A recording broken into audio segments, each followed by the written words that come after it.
In early 2021, one company wrote the United States government a check for more than $45 billion.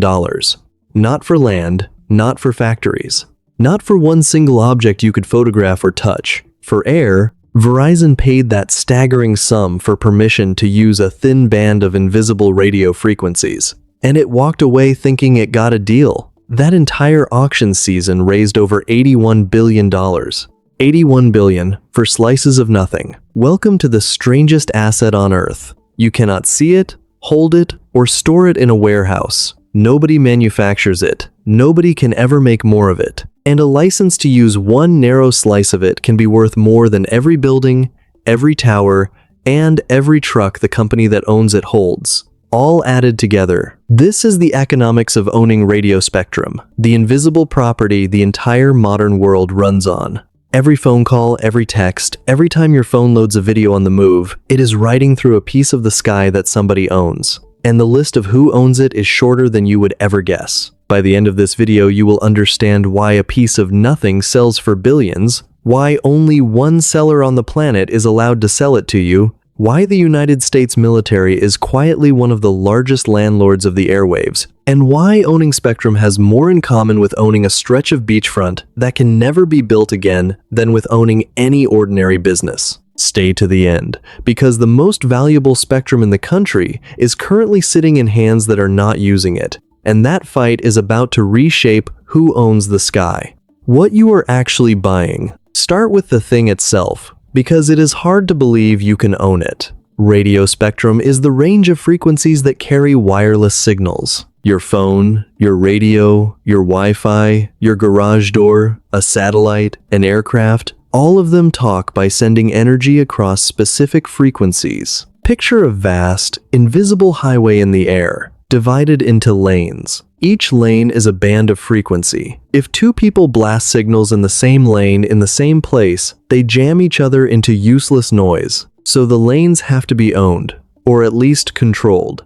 And that control is the asset. When a company buys spectrum, it does not buy a physical thing. It buys an exclusive license, a legal right to be the only one allowed to transmit in a specific frequency band, over a specific geographic area, for a specific stretch of time. That license is the whole game. It is a government-granted permission slip, and it can be bought, sold, leased, borrowed against, and fought over like any piece of prime real estate. Here is what makes it so strange and so valuable. There is a fixed amount of usable spectrum. Physics sets the boundaries, and no amount of money or invention can create a single new frequency lane that did not exist before. Land, at least, you can build upward on. You can stack 100 floors where there was one. Spectrum has no upstairs. When it is allocated, it is gone. That absolute, permanent scarcity is the beating heart of every dollar in this story. Gold you can dig more of. Oil you can drill deeper for. Farmland you can clear. Spectrum is different. The band that carries your phone call today is the exact same band that existed a century ago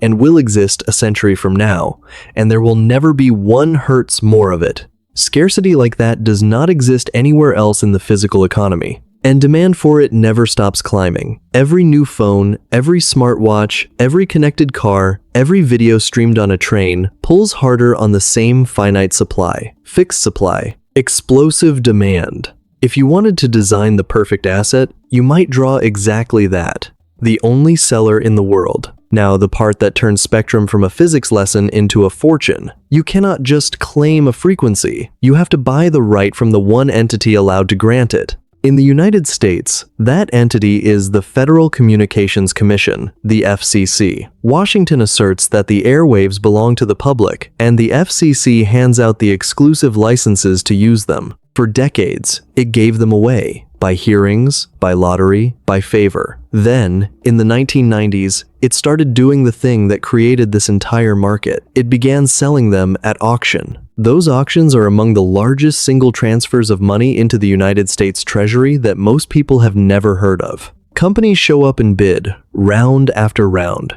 for the right to own a slice of the sky over a city, a region, or the whole country. Think of the 700 megahertz auction after the analog television switch-off, or the AWS bands, or that C-band auction that pulled in the $81 billion.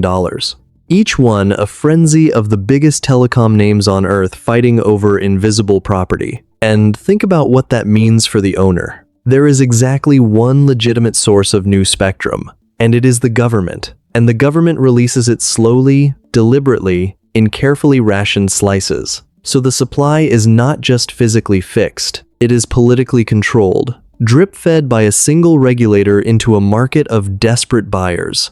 That is why the prices go where they go. When the only seller in existence releases a scarce, irreplaceable asset in tiny amounts to giants who cannot live without it, the number on the check stops looking insane and starts looking inevitable. AT&T, Verizon, and T-Mobile are not bidding because they want the sky. They are bidding because losing the auction means falling behind on coverage. And falling behind on coverage means losing subscribers to the rival who won. So every auction becomes an arms race, where the real fear is not overpaying, it is letting a competitor own the band you needed. That fear is worth tens of billions of dollars, and the Treasury collects it. Why, a piece of nothing is worth billions. So why does a slice of empty air command more money than a skyscraper? Three forces, stacked. First is the scarcity we just covered. There is only so much, there will only ever be so much, and the good bands are already spoken for. Second, not all spectrum is equal, and this is where it gets interesting. Low-frequency signals travel far and pass through walls and hills with ease, but they carry less data. High-frequency signals carry enormous amounts of data but barely travel and get blocked by a pane of glass. In between sits the prize. In between sit the mid-band frequencies, the so-called Goldilocks spectrum, that travel far enough and carry enough to be perfect for modern mobile networks. That C-band that Verizon spent $45 billion on, that was mid-band, the good beachfront, in short. And like beachfront, they are not making any more of it. Beachfront is the perfect comparison, and it is worth sitting with. You can build a taller tower on a city lot, but you cannot manufacture a new mile of coast. Mid-band spectrum is the coastline of the wireless world. Every carrier wants it, the supply is fixed by physics, and the parcels that exist are already owned or spoken for. When something cannot be created and everyone needs it, the price does only one thing over time. Third, spectrum is never merely a cost. It is the foundation of a machine that prints money for decades. Whoever owns the right band can build a network on it and sell access to millions of subscribers, month after month, year after year. A $45 billion license is the ground the entire business stands on. Without it, a wireless carrier is a company with towers and trucks and no legal right to send a single signal. With it, they own a piece of the one thing every one of their competitors also desperately needs and cannot go out and manufacture. Here is my honest read on it. Spectrum is the closest thing modern capitalism has to legal alchemy. The government draws an imaginary line around a range of frequencies, declares that line to be property, and conjures a multi-billion-dollar asset out of almost nothing more than a rule and a signature. No factory, no mine, no harvest. Just a rule that says this air is yours, and suddenly the air is worth more than gold. The military owns the best beachfront. Now the twist that most people never see, and the one that ties this whole invisible market to the ground. If spectrum is beachfront, then the single biggest landowner on the most valuable stretch of coast is not a phone company at all. It is the armed forces. Around the world, and very much in the United States, the military holds enormous blocks of prime spectrum, including chunks of exactly that precious midband the carriers are desperate for. Radar, secure communications, navigation, testing ranges, all of it needs spectrum, and the military claimed its share early and holds it tightly. This creates one of the strangest standoffs in modern economics. On one side, wireless carriers who would pay tens of billions of dollars for access to those bands, and who argue the country's economic future depends on it. On the other, a military that uses that spectrum for national defense and does not want to give up frequencies its systems were built around. And the Department of Defense sits on spectrum that, if it were ever auctioned, could raise sums that make even the C-band auction look modest. So a huge share of the most valuable invisible real estate on the continent is held not for profit, but for defense, and cannot be bought at any price. It is the ultimate illustration of the whole theme of this channel. A most valuable asset is often the one that is deliberately held and not used commercially, because its value to a nation is not measured in the check a carrier would write for it. When you understand that the military is one of the great landlords of the airwaves, you understand why the fight over spectrum is not really a business story at all. There is a running tension in Washington over exactly this. Carriers and their lobbyists argue that freeing up military midband would unleash the economy and win the global race for wireless leadership. Defense officials counter that their radar and communication systems were built around those frequencies and cannot move house. Both sides are right, which is why the fight never really ends, and why the most valuable beachfront on the continent stays locked behind a fence marked national security. It is a story about who controls the sky and why. The costs nobody sees. An auction check is the headline. It is also just the entry fee. What comes after is a river of cost that runs forever. Owning the license is worthless on its own. To make a single dollar from it, you have to build towers, antennas, base stations, fiber running to every one of them, a whole physical network stitched across the geography your license covers. That build costs many billions more on top of the billions you already handed the government for the paper. Then there are the strings attached to the license itself. When you win spectrum at auction, you usually agree to build out requirements. Rules that say you must actually deploy service to a set percentage of the population within a set number of years, or you can lose the license you paid a fortune for. Washington does not want you buying the sky just to sit on it and starve a rival, so the clock starts the day you win. Then the ongoing costs, maintaining and upgrading the network, regulatory fees, and the relentless march of technology, from 3G to 4G to 5G and onward. Each generation demanding new equipment across every site you own. And looming over all of it, the knowledge that the value of your license rests entirely on the government continuing to honor and renew it, and on the band you bought staying useful as the technology moves. Spectrum is the crown. An empire you have to build and defend beneath it forever is the real weight of the thing. The trap. Here is where fortunes have died, and the trap is precise. You can pay billions for spectrum and be legally forced to either use it or lose it on a clock you do not control, in a technology cycle that can leave your expensive band stranded. Think through the squeeze. You win a band at auction for a colossal sum. Now the build-out clock is ticking, so you must pour billions more into towers immediately, whether the market is ready or not.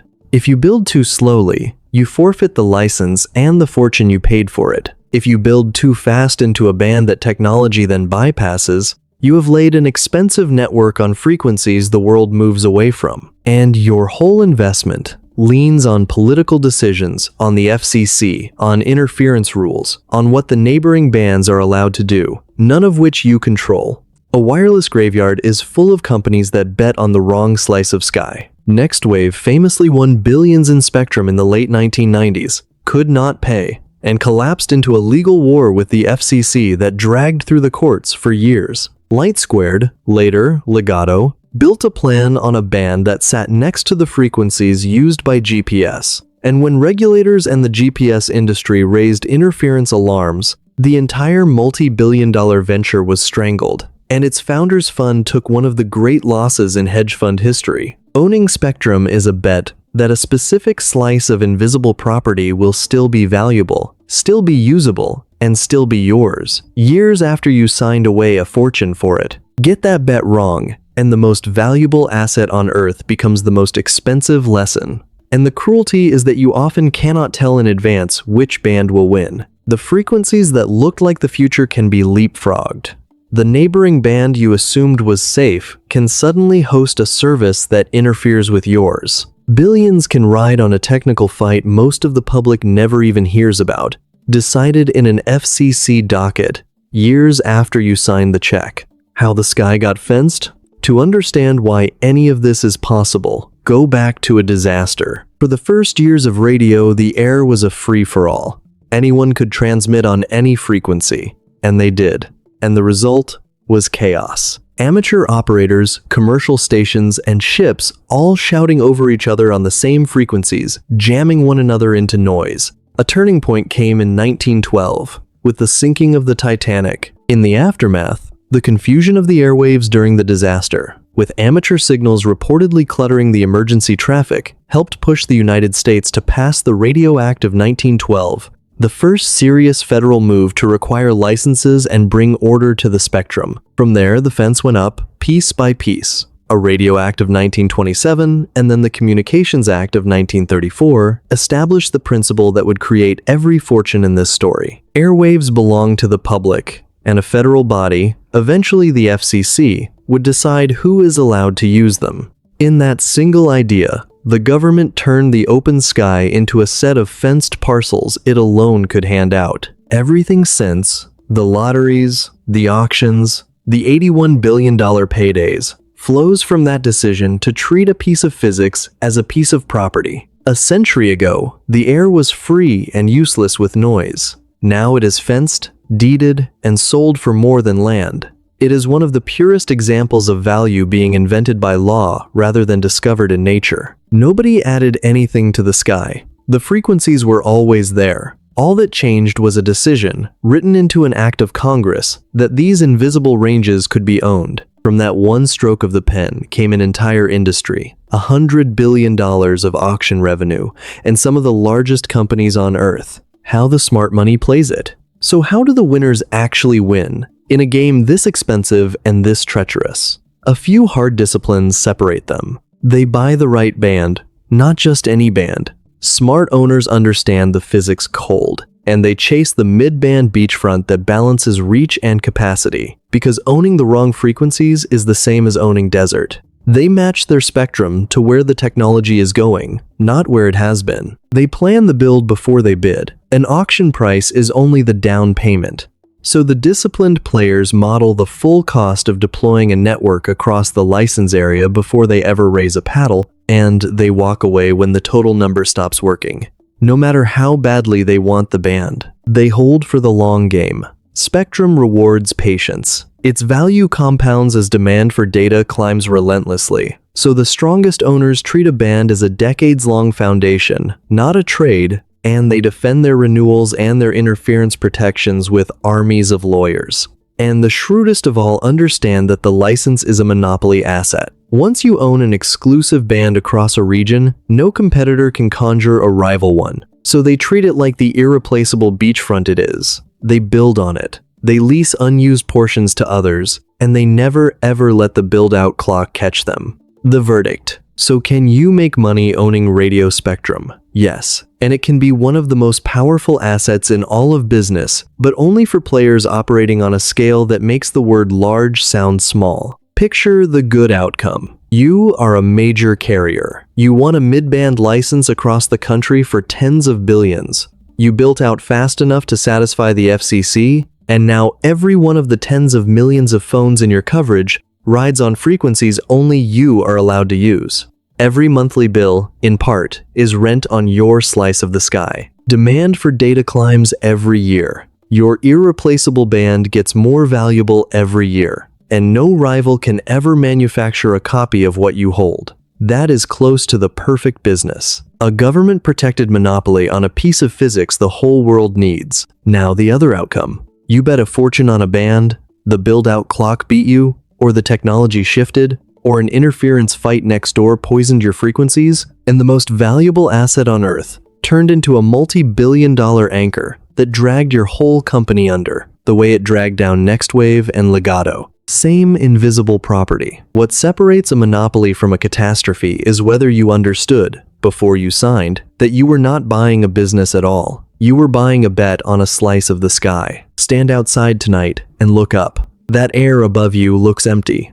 It is one of the most fiercely owned, fought over, and expensive things in the entire economy, sliced into invisible parcels, each with a deed, each with an owner, each defended by lawyers and, in the best bands, by the armed forces of a nation. You will never see it. You use it every waking hour. And a handful of companies and one very quiet military hold the rights to nearly all of it. Next time your phone finds a signal in the middle of nowhere, remember what actually happened. You just borrowed, for a moment, a piece of the sky that somebody paid billions of dollars to own and would go to court to keep. And the most valuable real estate of the modern age is not on the ground at all. It is in the air. It is invisible, and it is very much already taken.